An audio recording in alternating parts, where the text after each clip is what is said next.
Welcome to the Dr. DigiPol show. This is Alan Rosenblatt, aka Dr. DigiPol.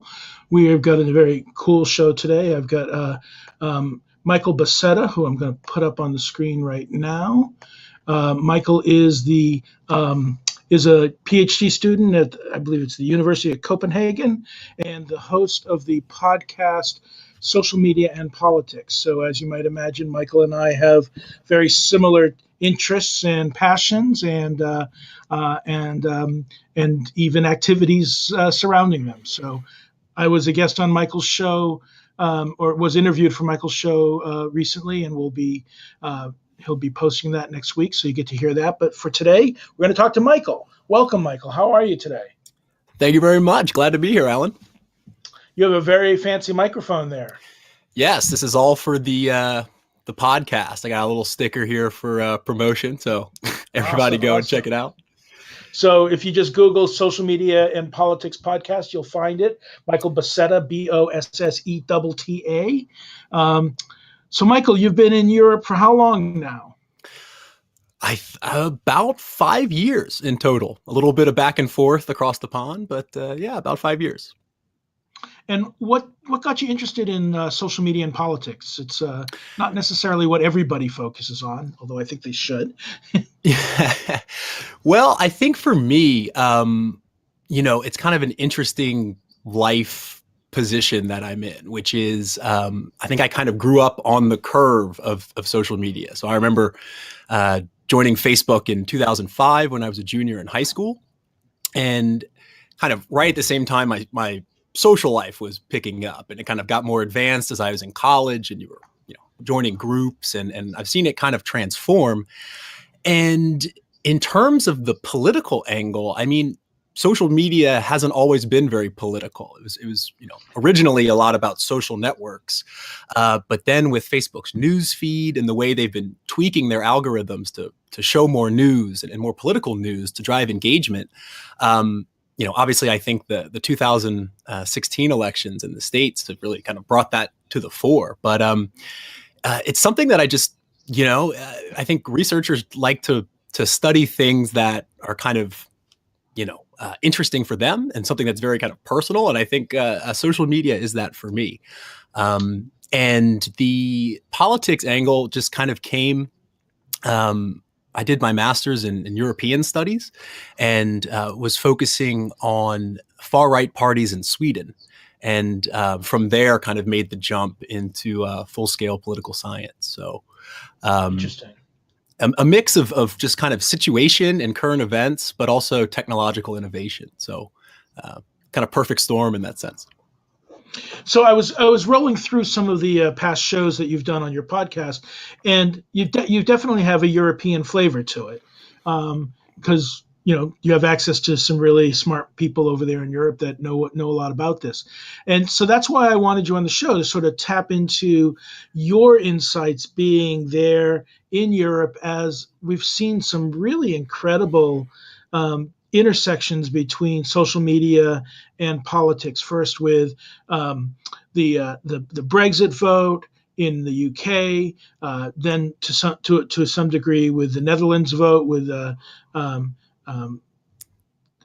far right party losing there, the recent vote in France. As I had mentioned to you in previous conversations, Breitbart's been setting up offices over there to influence things. The Russians are involved. What do you make of it, and where is it going? Before we dive into the French elections, where do you think? Give me some overview. Yeah, so I think, as you're saying, it's sort of the whole social media aspect and the fake news has really been politicized. Really, with Brexit and then Trump is kind of a very natural connection in terms of surprising outcomes that polling didn't capture. And then people look to social media to see what's going on there. And, everything with the Russians comes out, who have been backing a lot of these far right parties for a long time, financially. So in terms of what's going on over here, there's a lot to unpack. And I think the first thing is that, like in the US, like in most countries, Facebook is the big provider. Everyone's on Facebook. Everyone's sharing news on Facebook. Whereas Twitter has different rates of adoption. So I think the UK, at least according to statistics from 2014, has about 7% of the overall market, whereas, or is the country with 7% of Twitter users. In the US is about 65. But then if you start looking at other European countries, I mean, even a big country like Germany only makes up about 1.5% of Twitter users. So in terms of the whole social media as a kind of genre, I mean, Snapchat's big, Instagram's big, but it differs country by country. And that's something that's I think, important to keep in mind. Whereas, as everywhere, Facebook is the big thing. Right. But in terms of the elections in Europe, at least in my research, and I think what's been kind of confirmed also in the States as well, is you have a small number of very highly active users who kind of use social media. They're overly active in spreading their propaganda. And this tends to be right-wing nationalists or a left-wing nationalist on the two extreme poles. And another thing that we find is that over successive elections, certain citizens can be primed to engage. So what we found looking at the 2015 British elections is that in Scotland, there was a very aggressive hashtag war between the Scottish National Party supporters and their sort of detractors. And that's because they had a referendum the previous year in 2014. So the same users, the same hashtags were already mobilized and sort of came together. And looking at, I've focused quite a bit on the UK, and from Brexit, a lot of the same users from the 2015 election. So there are these mobilized communities of users that do have a sort of strategy either taken from a party or they develop it in their WhatsApp groups or what have you. And they have strategies and they invest a lot of time and energy. What they also do is they use the kind of anonymity of social media to brand themselves as organizations, but they're not organizations. So what they do is they create logos like S&P out. And the cool thing about social media is that in having researched it and sort of tracking maybe tracking is not the wrong word, but analyzing the activity of certain users, you can reach out and message them. So those with really high levels of activity, I've actually messaged them and said, "Hey, are you a user? Are you a bot? Who are you?" And some people will engage with you, and that's how sort of came to find out that a lot of these organizations that look like political campaigns are actually just one person in their house, and they brand themselves as something that has no address. They're not taking donations, but they sit there and they manually retweet so that they don't count as bots in the algorithm. Right. So the idea of masking, well, they're not bots. I mean, they're people. So it's fair. They shouldn't be counted as bots. The idea of representing yourself as an organization when you're really a person is an interesting one. I know that, I have students and I assign them to create a campaign and to create an organization. And so they are creating organizations for their final project, but they really are only one person. Mm-hmm. But it's for an assignment. And, and on the other hand, if you look back at, have you read Clay Shirky's book, Organizing Without Organizations? Here Comes just Everybody? Excerpts of it. Yeah. So, I mean, the basic premise there is that, you can create campaigns and movements without formal organizations. And I think largely this idea of one person starting a movement from their comments, their social media presence is sort of at the root of what he's talking about, and then it takes off. And not so different from, say, Rick Santelli on TV here a few years back, screaming out that we need a tea party. And the next thing you know, we have the emergence of all these tea parties across the United States. So England's about to have a snap election in June. Are these Brexit organizations, are these channels and hashtags that were in existence for the original Scottish efforts in 2014, the Brexit elections in 2016, and are they geared up and active for this upcoming snap election? I would say almost with certainty, yes. I haven't looked at the data, but I mean, especially the close proximity from the Brexit vote, Right. and the fact that users from 2014 were very active during Brexit. I don't think they have any plan to stop.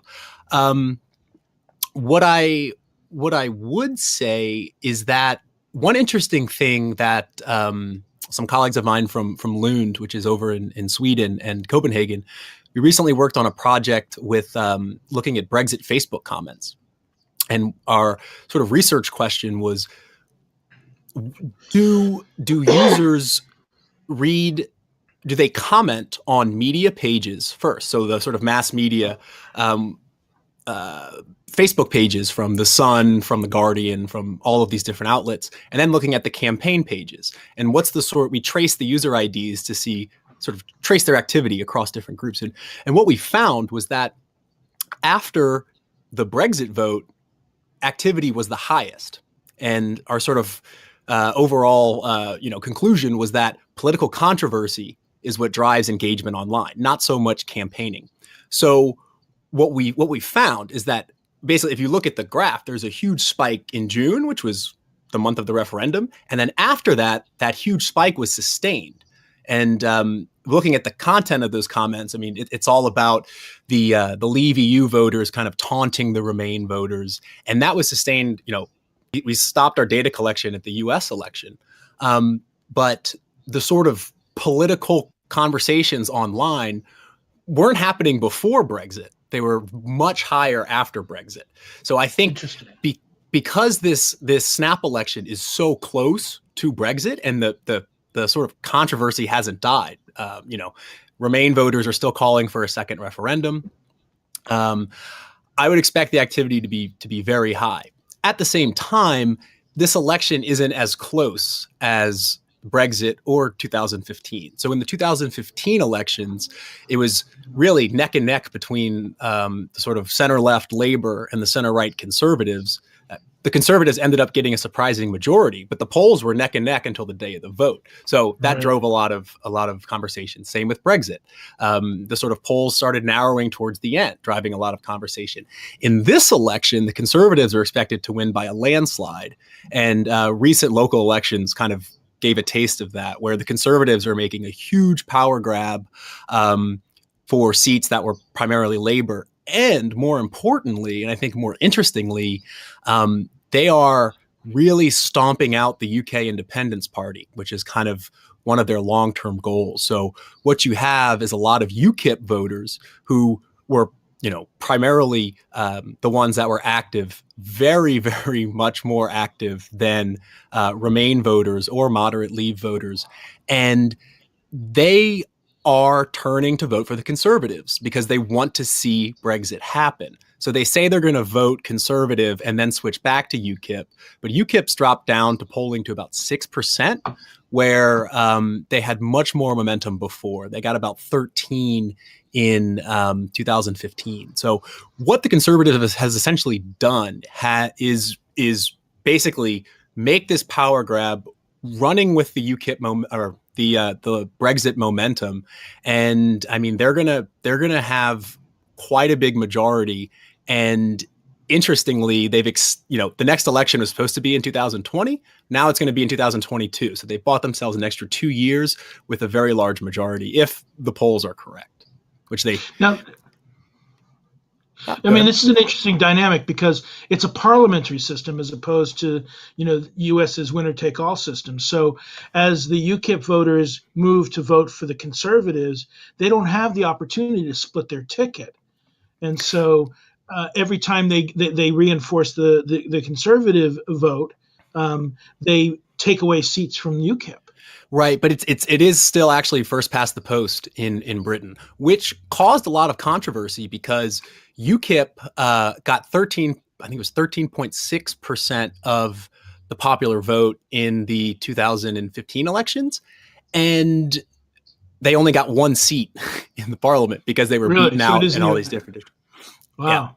So it is the same. And interestingly, for social media research, we find that the first past the post, winner take all dynamic has an effect on the conversation versus parliamentary systems. So let's talk a little bit about what just happened in France.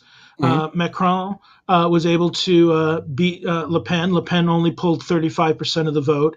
But now there's this whole big challenge of who's going to be the new, was it La République party? Les République En Marche.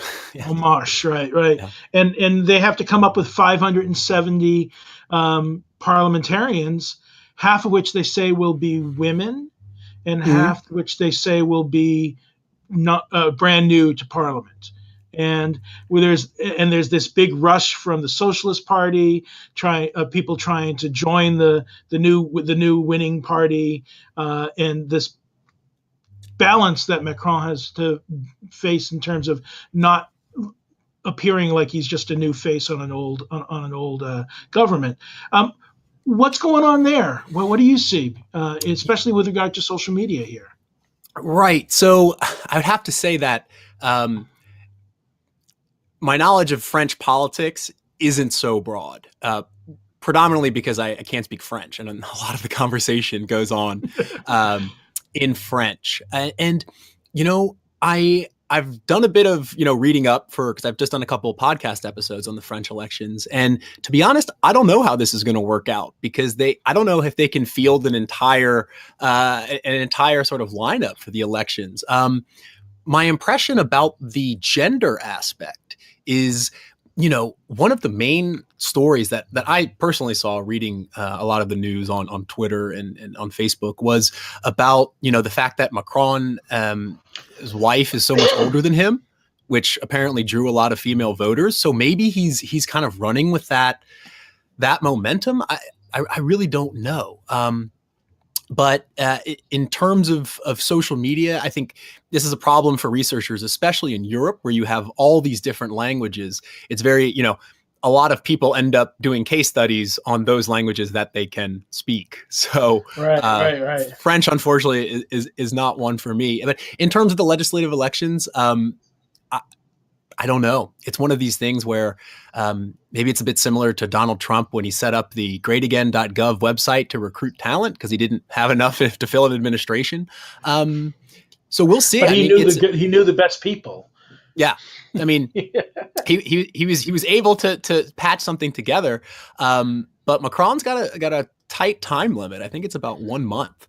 So, but he's a political insider. He'll be able to pull, some people. But in terms of the women thing, for gender really was something that was obviously a big part of this election, obviously with Le Pen and especially with this story of Macron and his wife, which I think speaks to a larger trend that we see both in traditional media and social media, which is less focus on policy, more on personalization, more on controversy, more on the private lives of people, that, kind of waters down the democratic, deliberation going on in these social networks.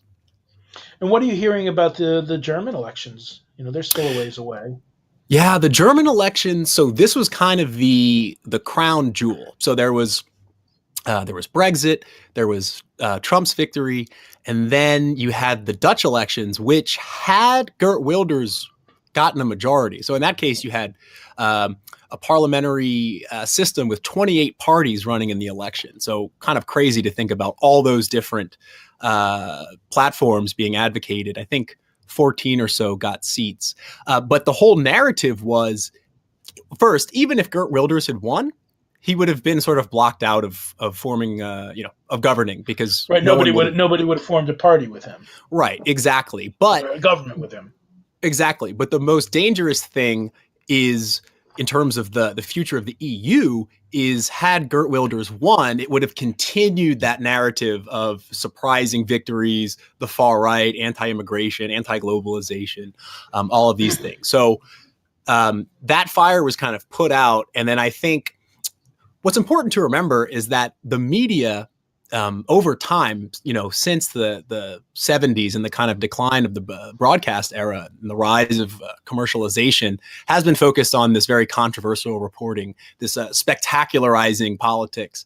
And I think, there was a lot of focus on would Le Pen win, because that would have picked up the narrative again. Right. And so in terms of Germany, I think because of the French elections, because of the Dutch elections, there's, that kind of fire is put down a little bit. And there were some local elections in Germany a couple months ago where the Alternative for Deutschland, that's the sort of the anti-immigrant far-right party there, did well. They beat out some of Merkel's party's candidates. But now that polls have them at about 7%. So the whole hype around the election is sort of Merkel's, she's in position to win again. Remember, it was the refugee crisis that really sparked a lot of this, a lot of the AfD's rise. And that's also kind of subsided a bit as well. So a couple months ago, before the Dutch elections, it was this whole story of, will it be the Dutch, then the French, and then if Germany falls to the far right, then this is the end of the EU. But it seems that what's happening is that you have a very mobilized sort of anti-establishment base of supporters who support Le Pen and who support Wilders. But ultimately, what you're seeing is other parties or supporters of other parties sort of coming together and voting for Macron, or voting for, the far left as a sort of counter. And what they'll do, especially in the UK as well, there's a lot of tactical voting going on in these systems where there's so many parties. Some voters will abstain. Some voters will switch their vote to help the party, help defeat the far right, or help the far right win. So there's a lot of these dynamics. But in terms of Germany, it seems less and less that this is a threat. It seems that the EU will go on. I think there's public support is in these various national elections. It's kind of a litmus test for public support for the EU. And while, 35% voted for Le Pen, you still have the majority of the country that's sort of either apathetic or in support of the EU. So it seems that it will truck on after Brexit. Interesting. Well, it's interesting from the United States point of view. We heard a lot of news about the refugees, the problem, being pushed up against the fence in Hungary and in the Balkans and all of that. And then once the elections started to roll through, we heard about it as a political position of the far right and opposition to that viewpoint of the far right. But we haven't heard as much actual reporting on what refugees are actually doing. What's going on there? Is there still the same kind of movement and blockage and issues there with regard to the immigration, or has it slowed? What about the Turkey element to it? Because that whole flare up is creating some challenges with regard to the deal that it has with the European Union. What's going on? It's a tough question, and I'll tell you why. Because there's not much reporting about it.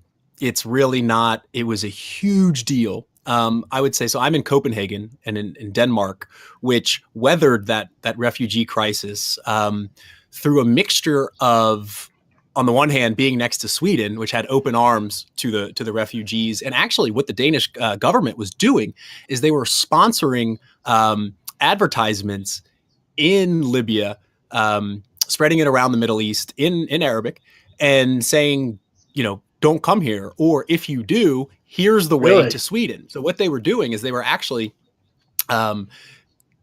giving out leaflets and newspaper ads, and also sharing on social media, basically maps on where you can go from Germany. Like there's a town called Rostock where you can take a ferry straight to Sweden and not even go through Denmark.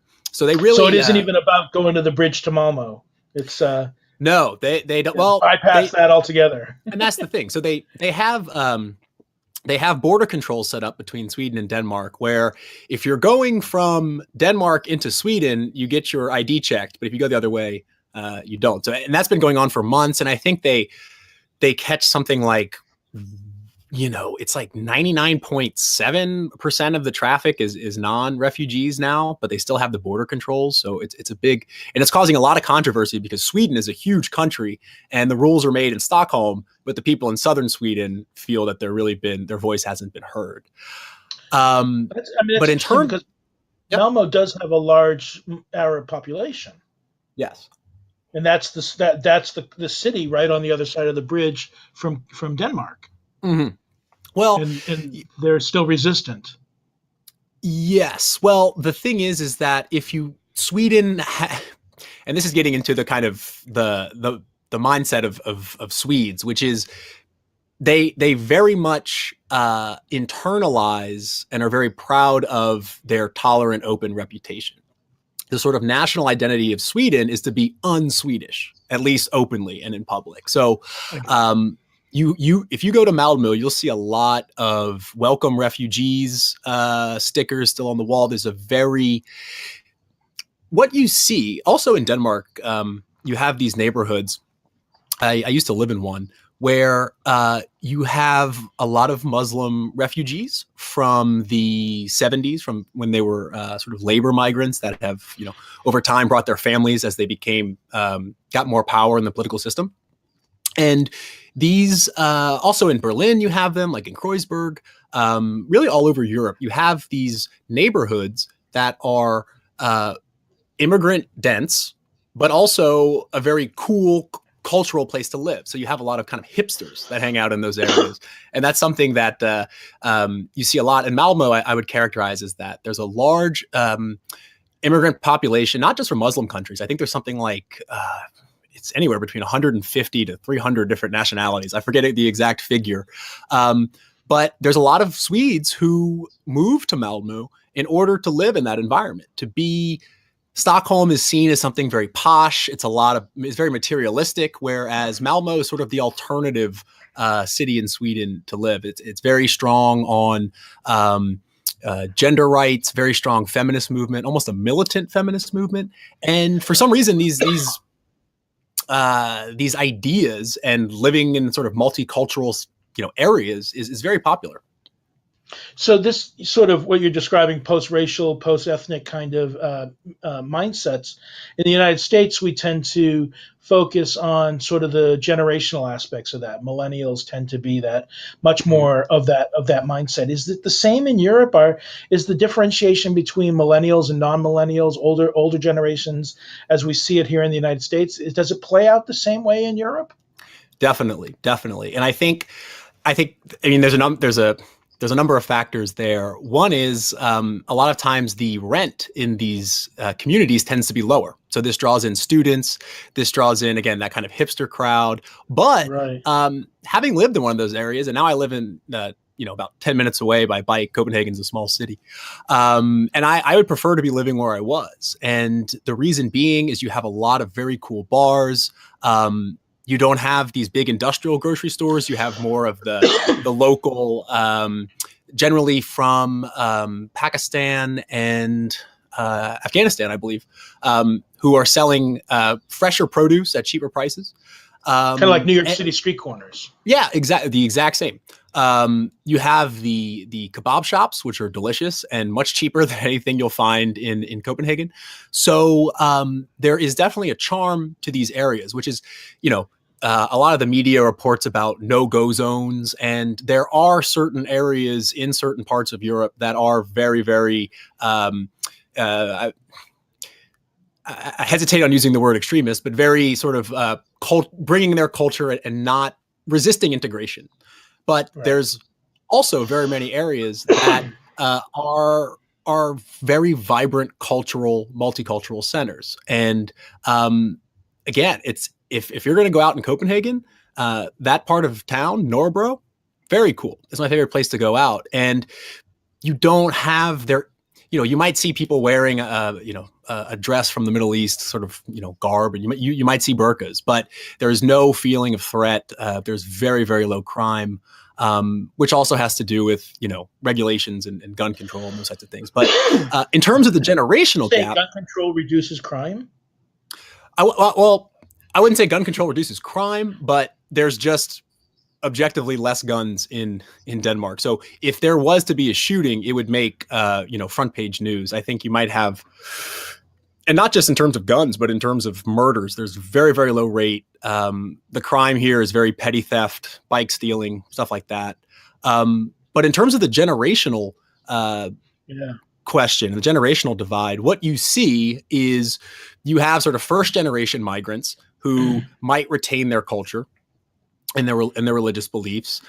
Some may impose that on their children, some do not, some let them integrate better. But in general, you see second and third generation migrants much better integrated into the society. They, grow up in Danish schools, Danish daycares. And so, I mean, yes, there are problems in certain areas. And then in other places, there aren't problems. So, without taking a stance on that whole debate, I would say the generational factor it's sort of an investment, I think. That's how governments look at it, is you have to shell out for the first generation, and then the second, third, fourth, fifth, sixth, pay back into the society. And that's kind of the mindset. I think that was Merkel's mindset and Sweden's mindset. And it does, the refugee crisis brought a shock. But in terms of how it's going, it's difficult for me to say because, again, Denmark was a special case. It might be different in Central and Eastern Europe, where you have Viktor Orban, and they're still beating that drum politically. But there's also the fact that it was winter, and a lot of there were still migrant crossings, but now it's summer. So we'll see what happens. Exactly. So kind of going on a tangent on that, but I like this. Tell me, playing more on this generational aspect, do you find that this sort of multicultural acceptance and integration that's taking place offline among the younger generation more so than the older generations, is it playing itself out that way on social media as well? Are you seeing kind of political inclusiveness among younger people on social media, spreading the word? Yes. So, and this is an important point, which is we have to remember that social media are built in different ways. They're coded differently, and they have different digital architectures. So on Facebook, in the height of the refugee crisis, you had several refugees welcome pages, but they were very localized. So you'd have the students of this university refugees welcome page, or you'd have, this organization's refugee welcome page, or this city's refugee welcome page. And interestingly, what those were able to do is they were not only just a arena for people to, there's this kind of, it's called slacktivism. I'm sure you know of it, right? Which is, I hate the word, but that's exactly. But the idea is, does joining that group or liking that post about refugees replace true grassroots efforts and that sort of thing? And what social media has done, and I'm not saying this is the general pattern, but there were cases, especially in Germany, where these social media groups and accounts helped connect refugees with sort of sponsoring families, or they did help organize citizens to go and give food at the train station in Budapest, for example. Whereas on Twitter, because it has a different digital architecture and a different setup, you don't have those group pages. So there is an argument to be made that there's a sort of bias towards moral solidarity that, if a tweet goes viral and everyone's retweeting it, this is that sort of feel-good activism that might not lead to effects. But Facebook does have that grassroots organizing potential, right? This is kind of what Obama used in 2008. But regarding the refugee crisis and social media, where that viral spreading was crucial was when the picture of the drowned Kurdish boy, Aylan Kurdi, that was featured on the front page of The Atlantic, went viral on social media and really caused a stir. And shortly thereafter came Angela Merkel stepping up and putting it into policy. So it's very hard to draw a connection between that moment and the political action, but at the same time, all roads point that way. So that has an effect. But it's the power of social media is not so much, I think, in the spreading of message, but in connecting citizens together and allowing them to facilitate classic forms of collective action. What about the flip side? You've been talking about the welcoming of immigrants. What about the refugees themselves using social media? What are you seeing there?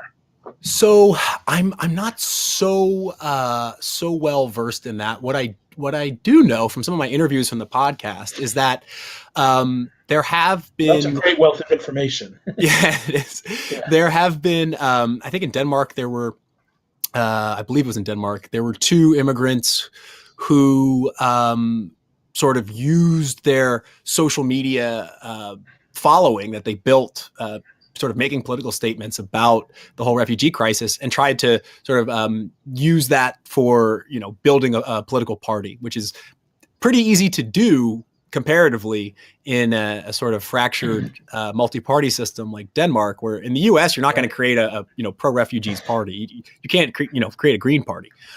Whereas in Denmark you just need something like 50,000 signatures, and then you're 50,000 And you're a votes, and party. you're a party. Exactly. So in terms of refugees themselves organizing, I do believe there are some examples, but none come to the top of my head at the moment.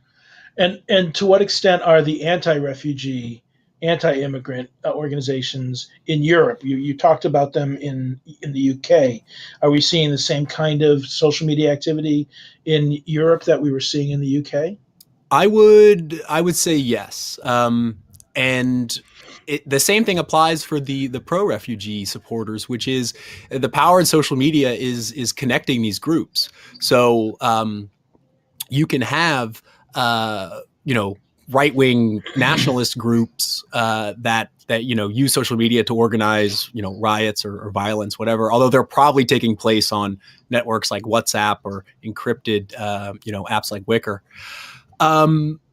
But what's interesting, I think, is that social media, because it can transcend national borders, is able to kind of have these transnational movements. So we saw this with the Pegida movement, which was a movement that started in Germany to organize protests in Germany against welcoming the refugees, that spread to other countries. And they have groups on social media that can organize. And again, because Facebook is so localized, you'll have the Pegida Spain chapter, or one of the ones that was popular here in Scandinavia was called the Sons of Odin, which I think originated in Finland, which was just small demonstrations, but it allows for chapters in other countries to spawn. And it's not just with refugees or migrants, but also anti-austerity protests from the far left.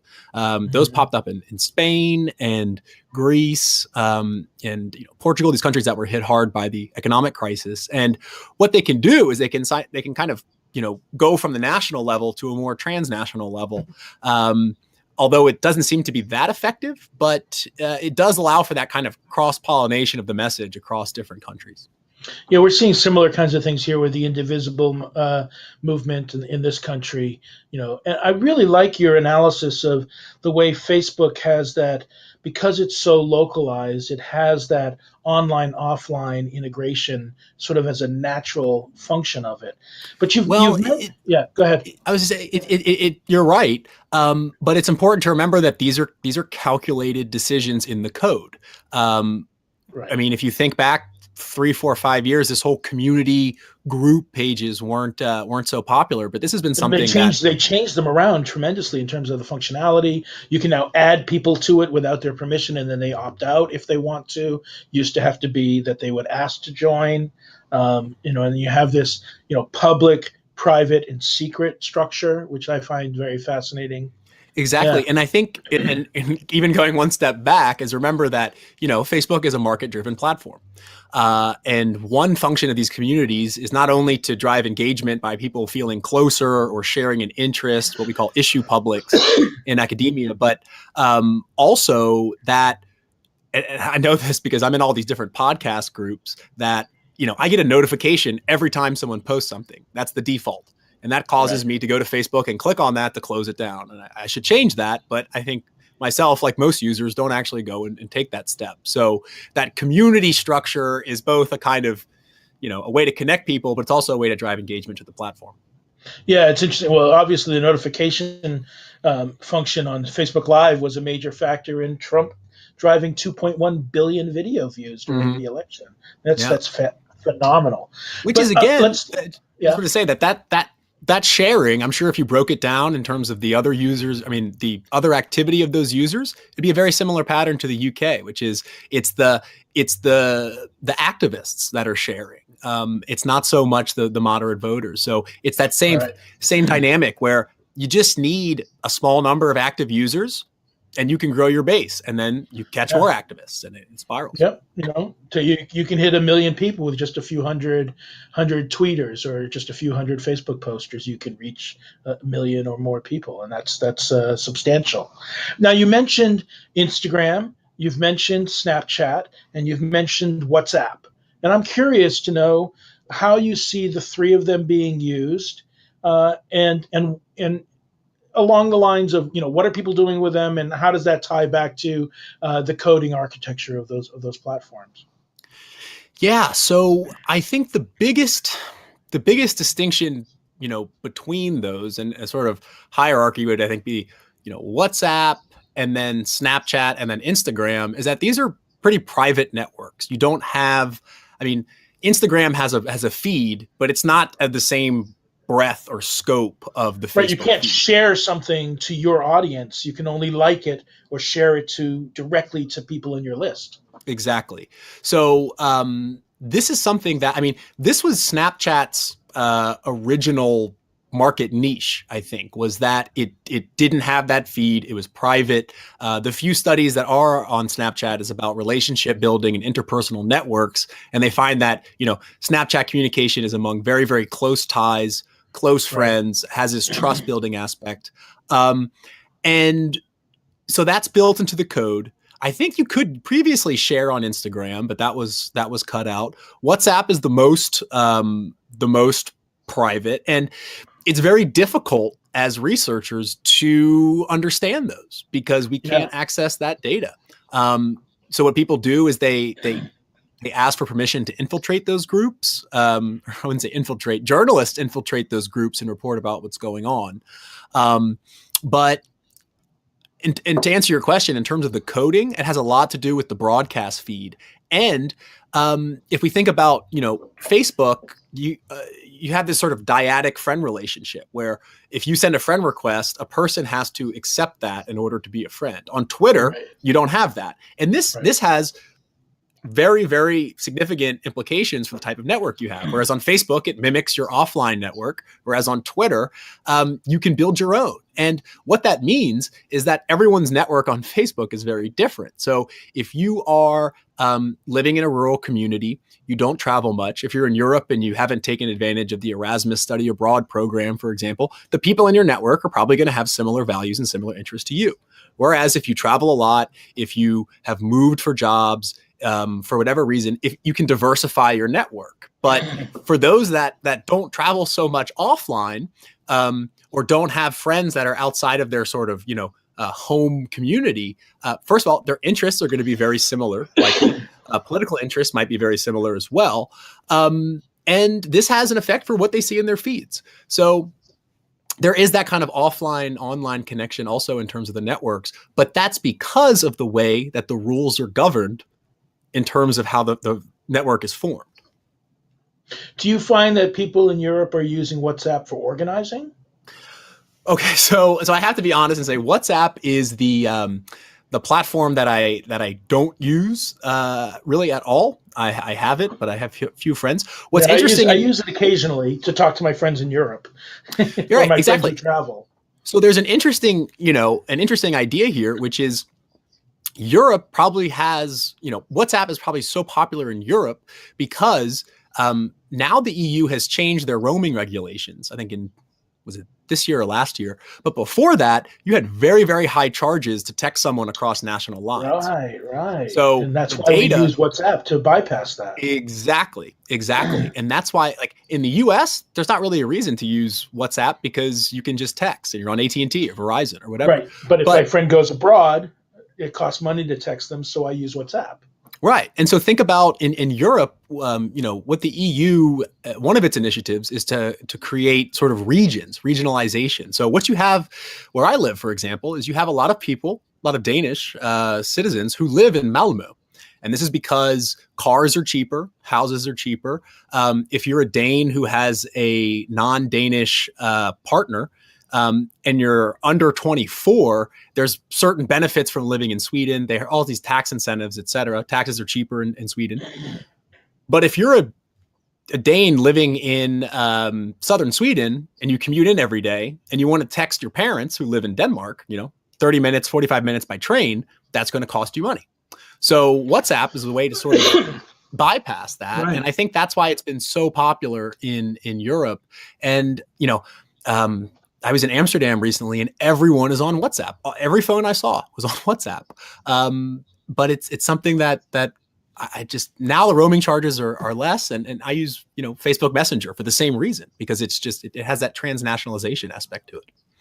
It's interesting. This is kind of repeating an old dynamic that happened with the growth of the internet in general between the United States and Europe, and it had everything to do with the way they charge access. The way they charge by minute in Europe as opposed to flat rates in the United States, and that changed the role of the desktop versus the mobile, and and we saw that pattern play out, and we're seeing it all over again, where in all cases, how those payment structures are set up between apps and phone and internet access, desktop versus mobile, pay by the minute versus pay by overall flat rates, and they have tremendous impact on usage patterns.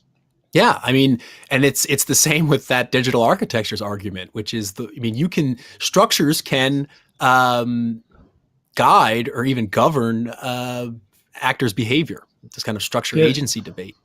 This is a throwback to Marshall McLuhan's concept, the medium is the message. When he said that, he was talking about how each communications technology has its own ideology, its own dynamic, its own imperative, and these are the actual manifestations of those and how they play out. Exactly, and I think the interesting part, that's something I'm very personally interested in, and there was a great piece on this on 60 Minutes. I think it was 2 or 3 weeks ago, which was the kind of brain hacking where, Instagram, they have all these different experiments going on with their users. So they might hold back 10 likes and then release a burst, and then they'll see, what do? Do you stay on the platform longer? So there's very, very bright people working in Silicon Valley whose entire job, their motive is to drive engagement through tweaking the algorithms. And, I don't know where that's leading, but it's interesting to say the least. Yeah. So where does your research take you next? Right now, I'm working on a couple of projects. One is trying to use machine learning to gauge the quality of deliberative debate leading up to the Brexit vote. So what we're trying to do is classify posts. Machine learning is a mixture of human coding and then machine coding. So we have certain classifiers that we say this post is deliberative on these measures on a test set of 2,000 or training set of 2,000, and then broaden that out. And then we're going to try to basically find out what predicts deliberative discussion. What's the optimal number of users? What's the overall, time of the discussion? Is it a particular time of day? Is it, what explains deliberation on Facebook comments? So that's one project. And another one I'm working. Does that include looking at what types of comments can shut down conversations? Well, this is interesting. So one thing that I don't know how we're going to do it yet, but I would like to try to see whether, remember I said that the kind of extremists or the very radical, the activists are the ones that are the most active. I want to see whether when they enter the conversation, do they blow up the deliberativeness? Do they antagonize the conversation and lower the amount of issues or the quality of the issues discussed? So that's a lot of technical stuff in there that we're working on at the moment. And in another project, I'm testing this idea of the digital architectures, and I'm looking at how politicians in the U.S. campaigned across Facebook, Instagram, and Snapchat. And some pretty interesting. I've just got a little preliminary data over the past couple of days, and what I see from the very early, from July of 2015, is that Trump dominates in likes by far on his for average post, but Bernie Sanders, interestingly, back in July 2015, he was killing Clinton by a long shot, but also Trump in terms of the amount of people sharing his posts. So I'm looking at those types of metrics. Also, how much integration was there between Instagram use and Facebook use? And actually, the preliminary data shows that those politicians who campaigned in 2012 were more likely, or ran a campaign since 2012, were more likely to share the same content across Instagram and Facebook. So the idea being that if you ran an election recently, you would be more technologically proficient in promoting your message across different channels. And when I was doing analysis of the 2012 election, one of the things that struck me was a comparison between Herman Cain at his peak and Mitt Romney at the same time, and found that, number one, if you just look at likes, comments, and shares together as a percentage of the page likes for each of the two Facebook pages, Cain was kicking Romney's butt. But when you dissected it, the vast majority of Cain's engagement were likes, whereas the much larger percentage of Romney's engagement were comments. And comments are factored higher in the algorithm than likes, presumably. Yeah, but I wasn't even looking at the algorithm. I was thinking in terms of, what does that say about Cain's supporters on Facebook versus Romney's supporters on Facebook? Are Cain's supporters less savvy and so or shyer, and they're clicking like, but they don't have much to say? Is Romney's commenters more likely to be detractors? You mentioned the comparison of sharing versus liking, which is internal metrics versus distributive metrics. Yeah. Right. But comments, which are another internal metric, are a level of sort of intellectual engagement with the audience. And I just wonder if you look at that. Not in this analysis, precisely for the reason you mentioned, is the detractors. I just from looking at the data during the election, just scrolling my own feed, you saw that a lot of the people posting on Clinton's page were Trump supporters and vice versa. But what I think is significant about the sharing is the sharing, I believe, is factored higher in the algorithm than likes. But the sharing allows you to allows the message to go outside of your personal network. So if you share it, a friend might share it, and that breaks that tight network structure of Facebook. So, in theory, it's a different dynamic. It's more like Twitter. Exactly. Yeah, likes, you might get a notification that someone liked something, but if you can share it, you're able to get friends of friends to share it. And interestingly, the most shared message of the period I looked at, which was early in the election, had to do with legalizing marijuana. So if a lot of people share this, it has the potential to go outside someone's network. Someone might see that who's not your friend, reshare it, and that has that kind of that viral aspect. But it also signifies that we have to remember also that a like has a lesser sense of social risk, I think, than a share. And I think this is an interesting aspect to look into, is that when you share something, you're kind of endorsing it most of the time. And this is more of a riskier move. Someone might criticize you if you shared that post of this candidate, whereas a like is a little bit less. So sharing might signify more of, affirmative support for a candidate.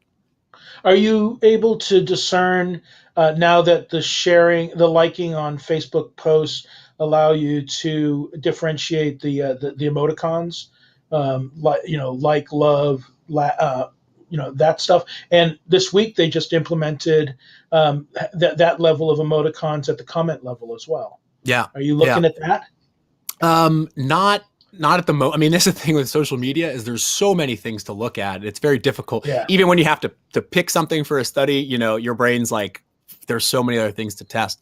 What I think is interesting about those reactions is when people are reacting, that's essentially sentiment analysis for Facebook. So Self-reported sentiment. Self-reported. So it's very powerful. Yeah, even better. Yeah. Yeah. Yeah. Yeah. What are you coding all this by hand, or are you using some sort of content analysis tool to process this stuff? No, we're using computational methods. So primarily we're using R, which is a sort of open source But platform. how are you pulling the data? How are you pulling the through data? R? Through R. So R actually pulls social media data? So there's a package. Well, people write packages. People who have far more programming knowledge than I probably ever will have.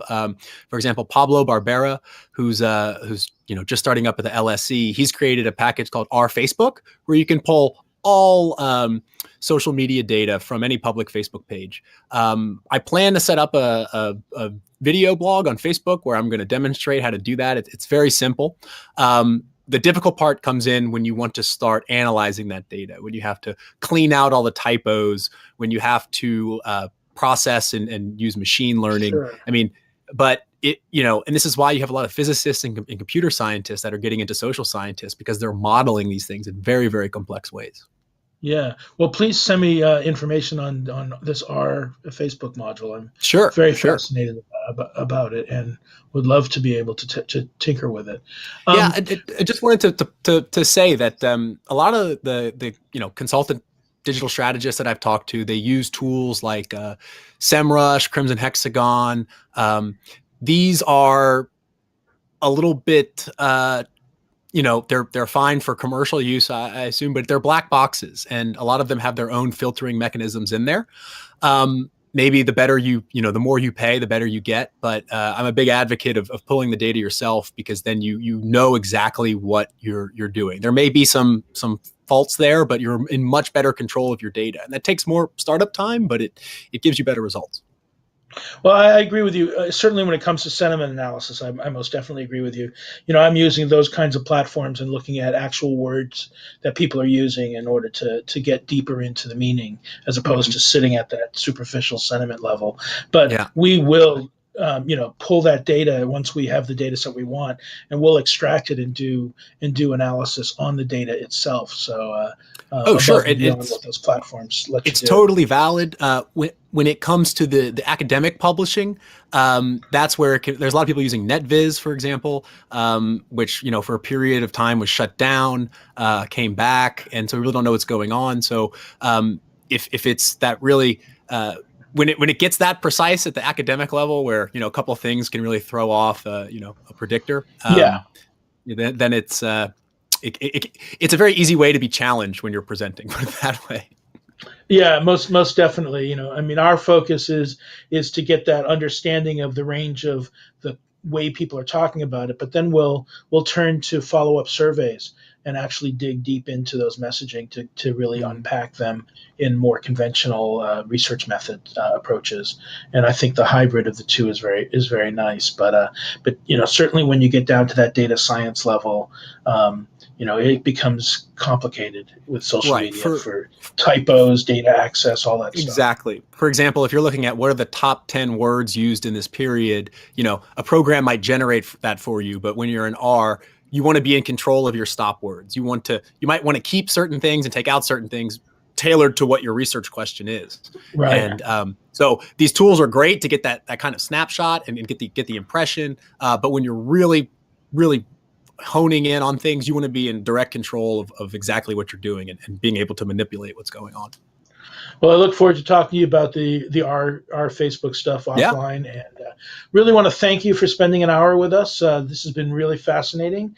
It's always great to talk to somebody else who loves social media and politics the way I do. number one. Number two, it's great to hear somebody who's got that great insight into the European side of it, where I'm stuck over here on this side of the pond, and not stuck, but I'm on this side of the pond, so my viewpoint is very different, and it's great to compare notes. I really appreciate your time.